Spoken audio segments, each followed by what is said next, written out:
इसके लिए हम यहाँ से एक नारा लगाते हैं कि हम जम्मू के साथ भेदभाव क्यों। इसके लिए हम अफसोस करते हैं हमारे लीडरशिप के लिए भी, हमारे एलओपी साहब के लिए भी और एमपी साहब के।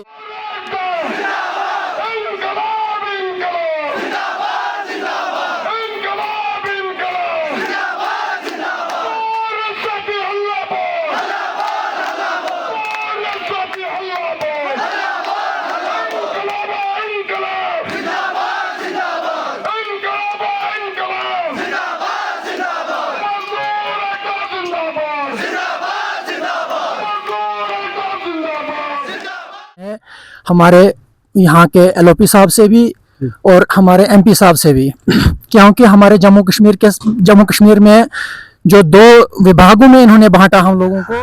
आज 12 दिन हुए और जो एनएचपीसी के आउटसोर्स वर्कर्स जो है वो लगातार प्रोटेस्ट में अभी भी बैठे हैं।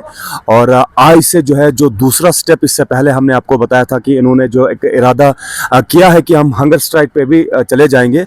और मुझे लगता है कि सेकंड स्टेप इनका जो है वो यही है कि आप हंगर स्ट्राइक पे कुछ यहाँ पे ओहदेदार जो इस एसोसिएशन के हैं, जो इस कमेटी के हैं, वो बैठे हुए हैं। लेकिन अब यहाँ पे ये सवाल खड़ा होता है कि क्या अथॉरिटी को ऐसे जैसे एक्टिविटीज़ करने से क्या फ़र्क पड़ता है या नहीं। मज़ीद हम इनसे जानकारी हासिल करने की कोशिश करेंगे।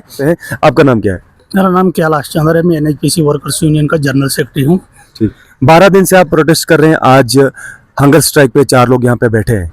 ये कह सकते हैं प्रोटेस्टर जितने भी हैं वो हंगर स्ट्राइक पे बैठे हैं। क्या फ़र्क पड़ता है इससे, क्या लगता है आपको? सर, हमें तो पूरी उम्मीद है कि इससे मैनेजमेंट को सोचना चाहिए कि आज से हम 11 दिन पहले स्ट्राइक पर बैठे थे।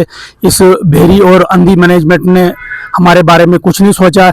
हम फिर मजबूर हो गए और हमने ये स्टेप उठाया कि अब आज से हम हंगर स्ट्राइक पर जा रहे हैं।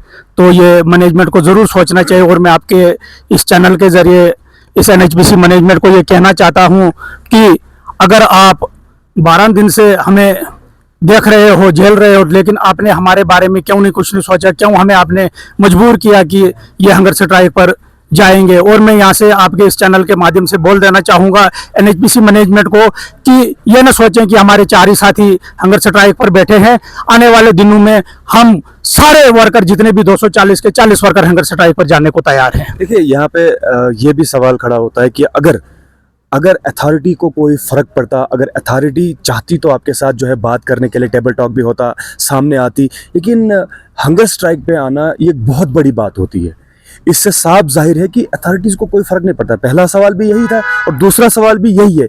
आपने क्या जज किया, आपको क्या लगा, क्या इससे हंगर स्ट्राइक से भी कुछ आपको फ़र्क देखने को मिल सकता है, या आपकी जो डिमांडें हैं उनमें से कुछ पॉइंट्स वो क्लियर हो सकते हैं, वो फिलफिल जो है हो सकते हैं? ज़रूर हो सकते हैं, क्यों नहीं होंगे। क्योंकि जितना भी ये मेरा साथी आपने देखा, यही इस प्रोजेक्ट को चलाता है, डूल से लेकर पावर हाउस तक। इस वक्त हमारे पावर हाउस की, जब से हम स्ट्राइक पर बैठे हैं, पावर हाउस की खस्ता हालत है और ये मैनेजमेंट को टस से मस नहीं हो रहा। ये बाहर से लोगों को ला रही है और होटलों में बिठा रही, जबकि एनएचपीसी के पास यहाँ पर बहुत सारे गेस्ट हाउस यहाँ पर पड़े हैं, उनमें नहीं बिठाया, लेकिन होटलों में बिठाया। हम लोगों को दबाने के लिए इन लोगों ने क्या काम किया, बाहर से वर्कर लाए और उनसे काम करवा रहे पावर हाउस में। और मुझे ये भी पता है कि पावर हाउस में कोई काम नहीं हो रहा है और ये हमें दबाने के लिए कर रहे हैं। और हमें पूरी उम्मीद है कि आज से अगर हम हंगर स्ट्राइक पर बैठे हैं तो हमारा जरूर कुछ न कुछ मसला होगा। और ये मैं मैनेजमेंट को ये कह देना चाहता हूं कि आप जल्द से जल्द हमारे साथ बात कीजिए, नहीं तो ये आगे ज्यादा फिर रंग लाएगी फिर हमारी स्ट्राइक। तो फिर उसकी जिम्मेवार अगर होगी तो हमारी एनएचपीसी मैनेजमेंट होगी। देखा जाता है कि अगर हम बात करें, एनएचपीसी जो है वो सेंटर कनेक्टेड है,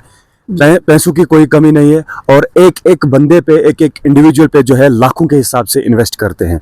आपने होटल की बात की, अगर होटल की एक एग्जांपल लें, होटल में अगर आप स्टे कराते हो तो एक नाइट का कह सकते हैं 20-30 हज़ार रुपया खर्च आता है।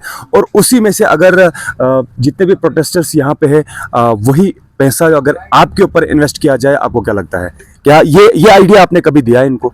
देखिए सर, पहले तो आपका शुक्रिया। जैसे अभी आपने होटल्स की बात की और कैलाश जी ने बताया कि कुछ बाहर से जो आए हैं यहाँ पे लोग, वो होटल्स में बिठाए गए। ये सर मैनेजमेंट की कहीं तक ये सोच है कि जो हमारा वर्कर यहाँ स्ट्राइक पे बैठा है, जो बाहर से मैनेजमेंट आ रही है, उन तक ये बातें वहाँ पहुँची। उन्हें बाहर वो होटल्स में जाके बिठा रही है और उसके बाद ये जताना चाहती है हायर मैनेजमेंट को कि हमारे जो कंडीशंस है यहाँ के, जो हमारे गेस्ट हाउसेज वगैरह हैं वहाँ की कंडीशंस बताना चाहती है कि ठीक नहीं है, जिस वजह से वो उनको वहाँ बिठा रही है।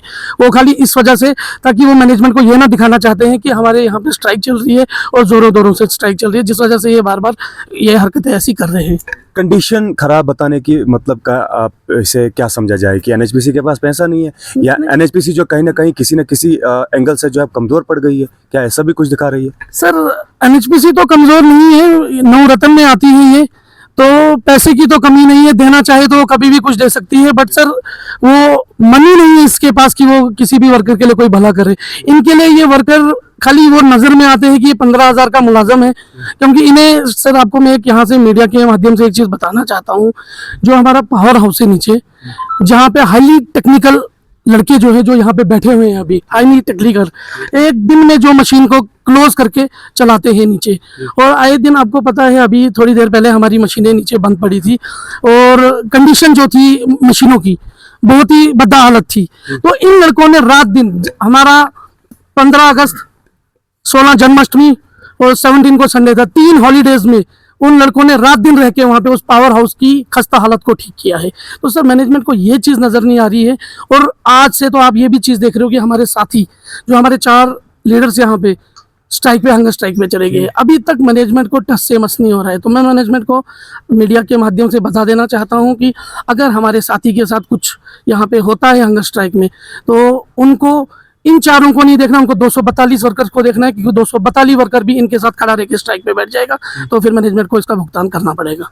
मैं शबीर साहब आपसे जानना चाहूँगा, शाहिद साहब, जितने भी यहाँ पे प्रोटेस्टर्स बैठे हैं, इसमें जो है किस किस किस्म के प्रोफेशनल के जो यहाँ पे इंडिविजुअल्स हैं, क्या क्या काम ये जानते हैं, और क्या ये जो परमानेंट यहाँ पे एम्प्लॉयज़ हैं उनके बराबर काम करते हैं? पहले मैं तहे दिल से आपका शुक्रिया अदा करता हूं कि आप अपना कीमती वक्त निकाल कर आप हमारे पास आते हैं। जैसे कि आज की गोदी मीडिया जो आज देख रहे हैं कि हॉस्पिटल के आगे पीछे अगर कोई शराबी होगा उसके पीछे पीछे कैमरा लेके चलते हैं, या कहीं कोई पेशाब करता होगा उसके पीछे पीछे कैमरा लेके चलते हैं, मगर हमारे पास आने का उनके पास वक्त नहीं है, क्योंकि हमारे पास उतना पैसा नहीं है कि हम उनको दे सकते हैं। मगर आपका हम तहे दिल से शुक्रिया अदा करते हैं, आप गरीबों की आवाज़ बनकर आ जाते हो, और हर वक्त, ये आज की बात नहीं, इससे पहले भी आपने कहीं बार तकलीफ़ की और कष्ट किया और आप यहाँ पर आए, हम तहे दिल से आपका शुक्रिया अदा करते हैं, और बगैर किसी लालच के अल्लाह ताला आपको इसका अजर देगा। इन गरीबों की दुआएं आपके साथ हैं इंशाल्लाह।